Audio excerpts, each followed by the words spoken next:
Vous savez ce qui est terrible avec la gauche? Non, non, sans déconner, hein. C'est que quand on pense qu'elle peut pas descendre plus bas dans l'immonde ou dans la connerie, eh bien, elle trouve toujours le moyen de nous surprendre et de toujours faire pire. Alors, aujourd'hui, je vais vous montrer quelques petites interventions qu'il y a eu cette semaine de la part de bons petits gauchias, hein. Comme je vous l'ai dit, hein, connerie, maximale et immondité maximale aussi. Alors, on va commencer par, l'humoriste de gauche Pierre-Emmanuel Barré, qui sur Radio Nova, n'a pas hésité dans un de ses pseudo-sketchs, hein, que c'est un pseudo-humoriste, à dire que la police et la gendarmerie, en fait, c'est Daesh avec la sécurité de l'emploi. Donc ce petit trou du cul là, hein, il compare, nos forces de l'ordre qui déjà en chient dans les cités, hein, à cause, toujours des mêmes névrons et des mêmes, on va dire, radicalisés, hein, des trafiquants de drogue, hein. Ils en chient déjà suffisamment, hein. Il y a 13 000 ou 15 000 policiers et gendarmes blessés tous les ans, hein. Quand même, hein, c'est pas rien. Mais pour ce petit truc-là, hein, c'est Daesh. En fait, c'est Daesh avec la sécurité de l'emploi. Voilà, hein. Par contre, cette petite merde-là, quand elle va être hein, dans la caca, hein, elle va pas hésiter à les appeler, hein, Daesh, hein. Hein, quand elle va tomber sur un groupe de dinévrons là, dans la rue, hein, un soir, ah là, il y aura pas de problème, hein, pour appeler Daesh, hein. Bref, je vous laisse écouter, vous allez voir, c'est 47 secondes de j'arrive même pas à trouver des mots tellement c'est dégueulasse. Allez, je vous laisse écouter. Hop. À l'époque, déjà, il parlait de suspicion de violence policière. Et ben, de mon côté, il y a de fortes suspicions que Laurent Nunez soit une grosse cuive à pisse. En plus, il insulte, le ministre, de l'intérieur. Qu'on l'aime ou qu'on l'aime pas, hein, je suis le premier à le critiquer, hein, Laurent Nunez, hein. Heu, mais bon, là, faut arrêter, quoi. Faut arrêter, faut arrêter. Mais, mais, Aucun respect, ces gens-là n'ont aucun respect. Alors ces gens-là sont les premiers à exiger du respect, mais ils n'en ont aucun pour les autres.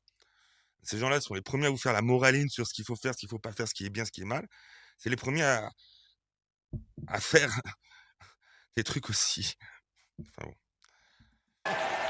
mais, présomption d'innocence.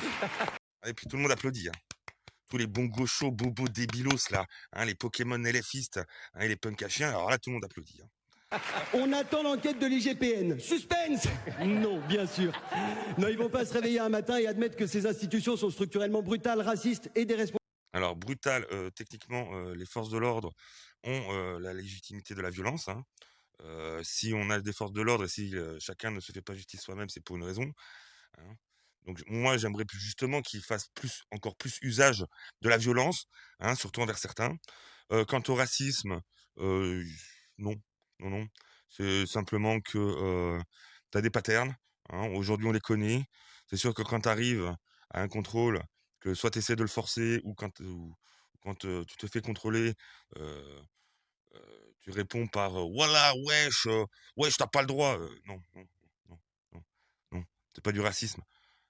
Tous ceux qui parlent qui obtempèrent justement, tous ceux, qui parlent correctement, hein, et poliment, aux forces de l'ordre, hein, quand vous vous faites contrôler ou quoi, vous avez rarement eu de problème, hein. Faut pas me dire faut pas me dire que le contraire, hein. C'est rare que vous vous fassiez emmerder. Donc voilà, c'est le bobo gaucho débile, hein, conditionné, lobotomisé, mais par excellence. Et en plus de ça, là, c'est vraiment an anti-français, hein. C'est même pas anti-institution, là, ils attaquent vraiment la France. Les forces de l'ordre, ils sont là pour nous protéger, hein, ils sont là pour protéger le territoire, hein. mon enquête ira plus vite. Des viols, des mutilations, des meurtres et des mecs qui se filment en train de faire tout ça en se marrant. En fait, la police et la gendarmerie, c'est Daesh avec la sécurité de l'emploi. Merci de m'avoir écouté. Pierre-Emmanuel Marais. Et tout le monde applaudit à ça. Mais vraiment, tout le monde applaudit. Hein. C'est les premiers à aller porter plainte parce que ah, il y a mon voisin, il y a son poulet, il fait trop de bruit le matin. Hein, et c'est ça.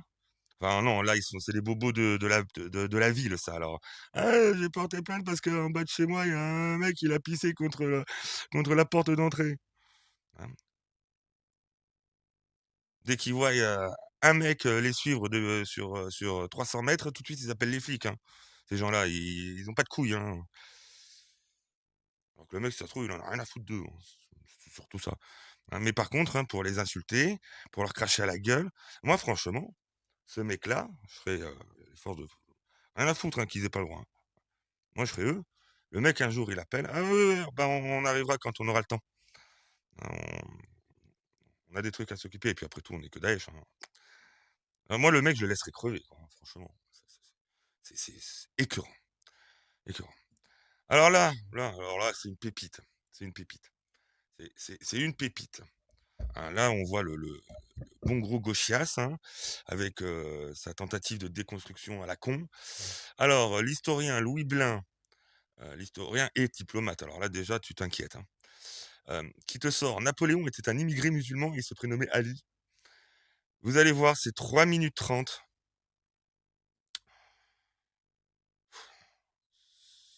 de conneries. D'origine corse, il n'est voilà, on fait souvent de Napoléon un Français d'origine corse, il n'était ni français ni corse.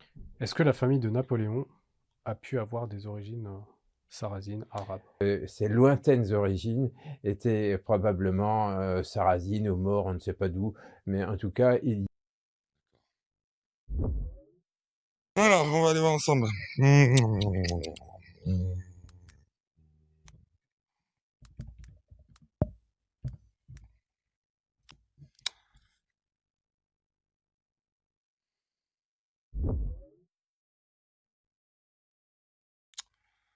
Putain, ouais. Qu'est-ce que ça se voit, ces origines sarrasines? Oui, du coup. Non, mais ça, sans déconner. il y avait dans ses gènes quelque chose qui le portait vers l'Orient. Donc pour lui, il avait, on dit toujours, on écrit, et c'est rabâché, que les modèles de Bonaparte jeune, puis ensuite de Napoléon, c'était Alexandre le Grand et César. Mais en fait, le seul modèle qui tienne vraiment, et depuis d'ailleurs son adolescence, c'était le prophète Mohammed, avant. Vous imaginez le niveau de conneries. Vous imaginez le niveau de conneries. Vous imaginez à quel point, là c'est même plus des neurones en berne, hein, le mec qu'il a. Là, il les a cramés. Hein. Là, je peux te dire que les soirées poudreuses, ça doit y aller. Hein, parce que pour sortir de telles conneries, mais il faut vraiment avoir les neurones vraiment cramés. Hein. Là, à ce niveau-là, je vous dis, voilà. Hein, ouais, t'as raison. T'as raison. Là, on est sur Wikipédia en plus. Hein, non.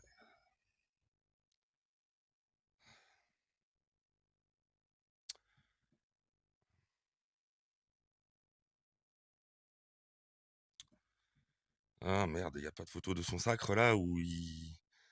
Ah non, non, non. Là, photo du sacre. Je vous le mets en gros. Là, c'est vachement un croissant de lune. Hein. Là aussi. Hein. Là, c'est non, mais attendez. Là, c'est clairement un imam. Hein, c'est clairement des imams ici là. Voilà.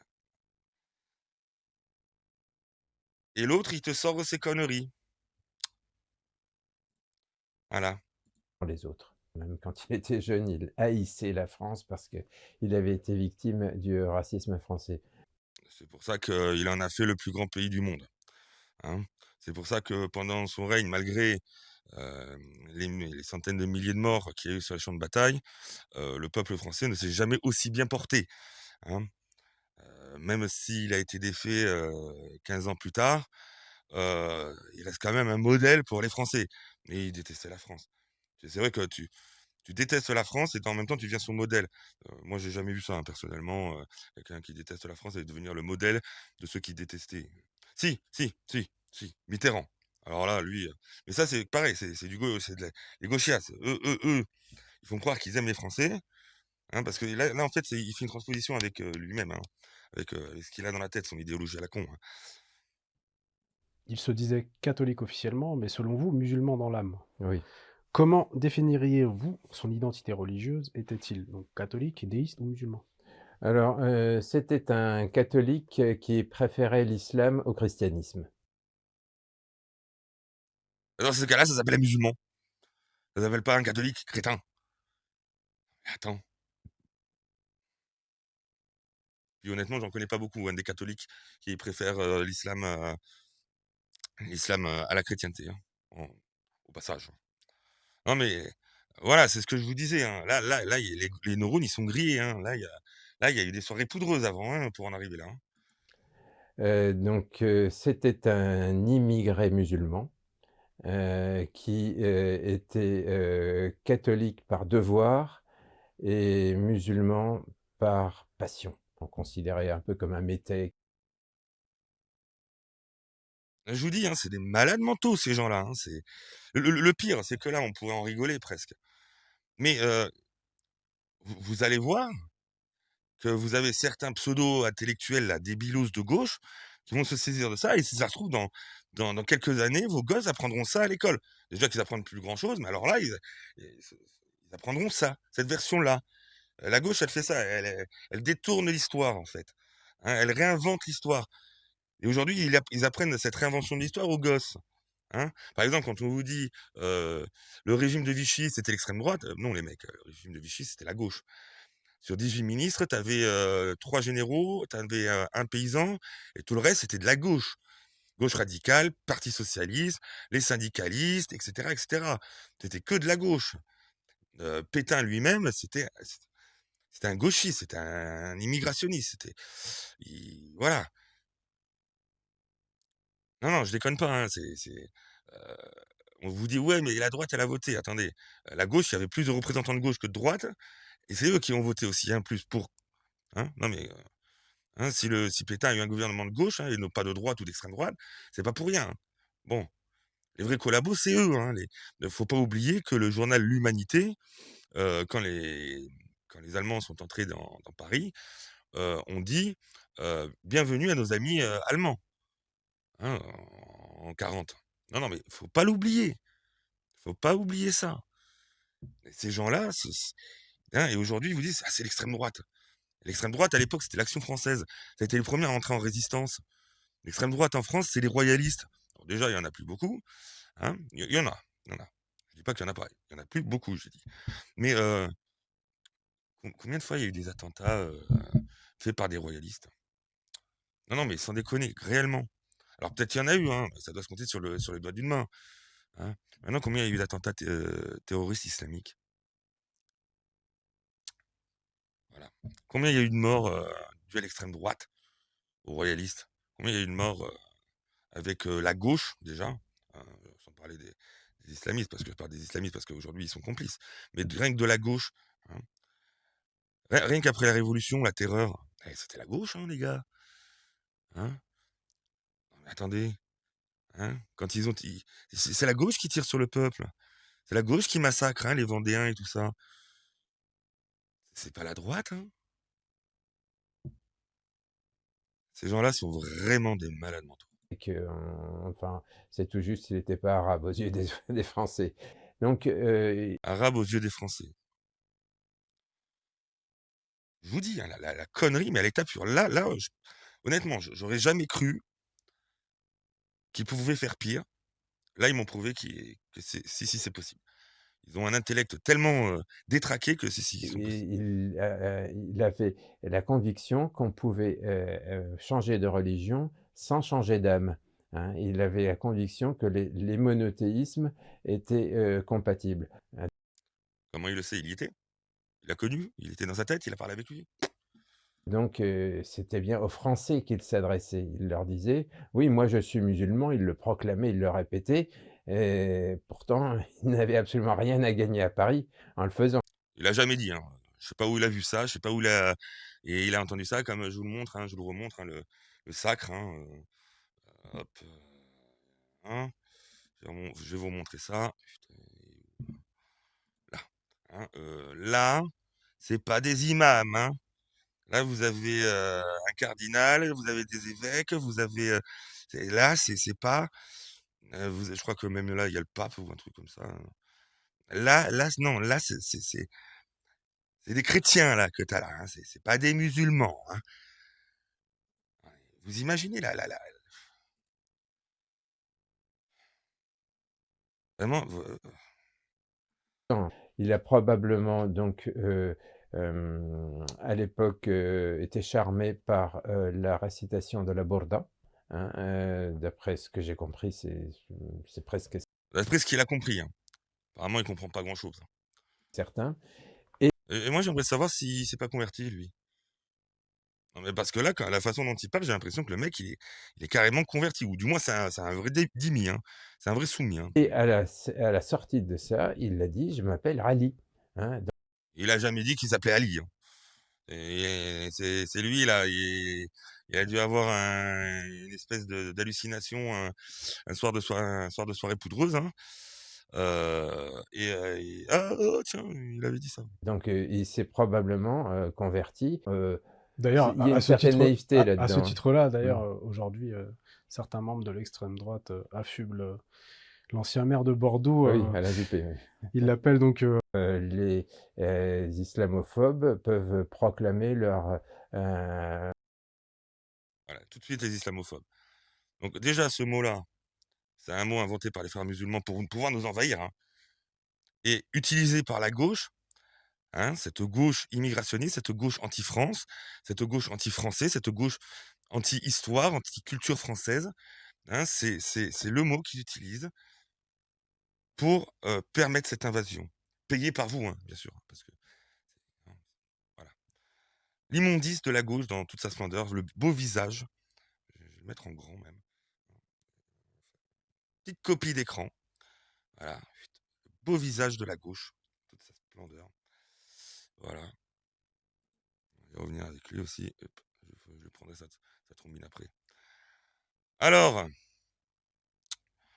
bon, là, je vais pas vous le montrer parce que ça fait déjà presque 20 minutes. Donc, on a Jacques Baudrier, adjoint au logement PCF, parti communiste français à la mairie de Paris, propose à propos de la transformation d'un hôtel particulier historique à la place des Vosges en HLM. Donc, c'est un hôtel historique, hein, c'est classé, c'est notre patrimoine, et on va le transformer en HLM. Quand tu vois qui vit dans les HLM et ce qu'ils en font, hein, on leur donne des logements neufs et au bout de 5 ans, tu as l'impression que les logements, ils ont 500 ans parce qu'ils sont pourris, ils sont pas entretenus, hein. Quand ils arrivent, ils bouchent les aérations, hein, parce que ce sont des débiles et tout ça, hein, et on va transformer un lieu historique, un hôtel classé, un une partie de notre patrimoine en HLM, voilà. Pareil, le beau visage de la gauche. Hein, encore un peu le visage de la gauche, tiens, ça c'est. Alors, je vais même pas mettre le son, ça en vaut pas la peine. Hein, Mathilde Panot et les connards d'LFI, hein, c'est pro-terroriste, pro-islamiste, pro-Hamas, hein, qui, elle riait, hein, des massacres du Hamas, hein, à la télévision, hein, et qui viennent poser une gerbe de fleurs au Bataclan, hein. Hein, t'as des mecs dans leur groupe qui ont été posés des fleurs et qui vont en pèlerinage sur des tombes de terroristes, hein, islamiques, hein, bien sûr. Voilà. Et ils osent venir poser des gerbes de fleurs. Ils ont plus honte de rien, hein. Voilà, Thomas Portes, là, hein, qui, quelques jours avant les attaques, l'attaque du 7 octobre, hein, il était avec l'un des hauts dirigeants du Hamas, hein. Pourquoi vous croyez qu'il s'est barré avant d'arriver en Israël, là? Il était dans la flottille, lui. Pourquoi bizarrement il a dû revenir pour des affaires? Et il savait très bien qu'arrivé là-bas, il allait en tôle, là, le mec, hein. Et ce qui est bien là, c'est qu'en ce moment, c'est l'autre là, Manon Fromage là, le caniche, qui est en train de s'en prendre plein la gueule là-bas. Mais qu'il continue, c'est tout ce qu'ils méritent ces gens-là. Encore un cas de bon gros bobo débile, hein, et je finirai par ça, vous allez mordre de rire. Le redémarrage du clocher de l'église du village a entraîné Tatiana et Pierre dans la colère. Elle fait un malaise à cause des cloches. Moi, j'ai envie de lui dire la même chose que les Corses ont dit à l'autre Pinzout, là, qui voulait virer la croix dans le village. L'église et les cloches de l'église, elles sont là depuis plus longtemps que toi. T'es pas contente, tu te casses. C'est tout, hein. Tu retournes en ville, là, ou encore mieux, tu vas t'installer à Barbès, hein, comme ça, à la place des cloches de l'église, tu auras le muezzin qui, 5 fois par jour, va te gueuler sa prière, hein, ou plutôt ses lamentations dans les oreilles. Moi, je connais, j'ai vécu, hein. Donc, vas-y, va plutôt à côté d'un minaret, tu vas voir la différence. Bah, allez, on écoute, parce que c'est quand même comique, même si c'est triste. Vraiment triste. Donc l'église, en fait, elle est juste là. Elle est à peu près Elle est 100, juste là. 100 mètres, non, 150. Juste là. Moi, mon église, elle est à la même distance, hein. J'ai les cloches qui sonnent 3 ou 4 fois par jour. Et je suis heureux même. Je suis heureux d'écouter les cloches sonner. Au moins, je sais que quelle heure il est. À l'époque, ça servait à ça, les cloches. Ça servait à donner aux paysans qui n'avaient pas de montre, parce qu'à l'époque, ça n'existait pas, hein. Ils n'avaient pas de se trimballer avec un cadran solaire. Et ça permettait aux paysans de se repérer dans la journée, à quelle heure il était. Et c'est pour ça que les cloches sonnaient 3 fois par jour. Le matin à 7 heures, c'était le début du boulot. Ensuite, à midi. Et ensuite, à 17 heures. Ou à 19 heures. À 19 heures, à 7 heures du soir. C'était la fin du travail. Ça servait à ça. Surtout, en plus de ça, les clochers qui n'ont pas d'horloge. Vous avez des clochers qui ont des horloges, mais vous avez des clochers qui n'ont pas d'horloge. C'est le clocher qui fait horloge, en fait. 50 mètres. Oui, c'est ça. Mais elle se souvient encore du jour où son quotidien a été complètement bouleversé. C'était dans l'après-midi. Ça commençait à sonner dans tous les sens. Donc au début, je me dis, il y a Alors déjà, quand tu entends l'accent, tu te dis, elle n'est pas française. Ça commençait à sonner. Non, ça commençait à sonner. Et t'imagines, attends, je vous le disais avec l'autre, là, l'autre Louis Bidule, là, Louis Blin, là, les pseudo-historiens, là. Ces gens, ils ont un grain, hein. Le calvaire a commencé quand les cloches se sont mises à sonner. quelqu'un qui... Je vous dis, moi, elle, il n'y a pas de souci, hein. Va vivre à côté d'une mosquée avec un muezzin, hein. Tu vas voir, hein. Là, tu vas péter une durite, hein. Tu vas voir, au lever à 5 heures du matin, te faire réveiller par des putains de lamentations, là, tu vas péter une durite, hein. Surtout quand c'est tous les est jours. mort. Et donc j'appelais tout de suite la mairie. Qu'est-ce qui se passe? Et ils m'ont dit, oui, à partir de demain, les cloches vont sonner je sais pas, dès 7 heures du matin jusqu'à le soir. Et c'est normal. Il a prévenu personne, même certains membres du conseil municipal Ils à n'étaient qui on même en a pas parlé au courant. n'étaient pas au courant. Et alors? Ah, mais je vous rappelle quand même que la France est chrétienne, mon gars. Si t'as pas envie de vivre en France, mais casse-toi. Là, c'est la bonne tronche de bobo, quoi. Le mec, il arrive, il quitte sa ville parce que c'est le bordel, parce qu'il a voté comme un manche et qu'il se fait envahir par tous les névrons et tous les déchets de l'immigration. Il se barre dans un village et là, il se plaint parce que le village, bah, il est français, qui fait sonner les cloches de son église, comme dans des dizaines de milliers de villages en France. Pas le choix. Tatiana et Pierre vont devoir vivre avec les cloches, qui sonneront désormais toutes les heures. Mais il n'y a pas de pendule sur le clocher. Bah justement, c'est parce qu'il n'y a pas de pendule qu'il faut que les cloches sonnent. Pour annoncer l'heure, justement. Faut être con quand même pour pas comprendre ça, que si les cloches elles sonnent, c'est parce que justement, il n'y a pas de pendule sur. Et que les cloches, c'est justement pour tous ceux qui sont aux alentours. Attendez, les champs, ils sont pas devant l'église. Ils sont à 5 kilomètres de l'église. Faut que les cloches, elles résonnent jusque là-bas. Il n'est jamais sonné. Jamais sonné. Et ben maintenant, ils sonnent. Parce que c'est un pays chrétien.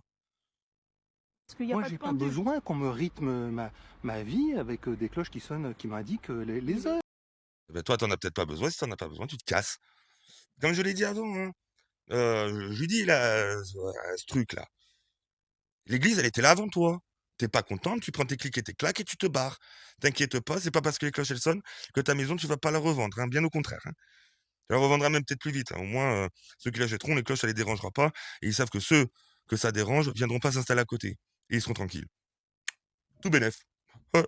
Il est 13h, Je veux pas de ça, au contraire, je veux profiter de la journée qui passe au rythme où je veux qu'elle passe. Elle passe de la même façon, hein, une journée ça fait 24 heures. Je vois pas en quoi le fait que les sonnes cloches, ça va te rythmer ta journée. Les cloches, elles peuvent sonner, ça veut pas dire que tu dois: «Ah, il est quelle heure? Ah!» Non, tu t'en bats les couilles qu'elle cloche, qu'elle sonne, qu'elle sonne. Moi, je vous dis, elle sonne chez moi, elle sonne le matin et elle sonne le soir et de temps en temps, elle sonne le midi, le week-end.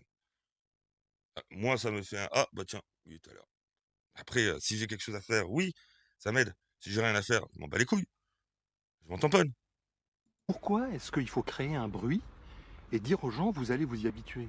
On est à la campagne, dans un endroit. Bah, justement, tu as la campagne, ça veut dire campagne, ça veut dire champ, justement, tu vois? Campagne, champ, ça veut dire agriculteur, ça veut dire justement des gens, hein, et c'est comme ça depuis 1000 ans, hein, qui, travaillent au rythme des cloches. Oui, c'est ça la campagne, justement. Donc c'est ce que je te dis, tu es à la campagne, mais retourne dans ta ville. Va vivre à Barbès, à côté de la mosquée.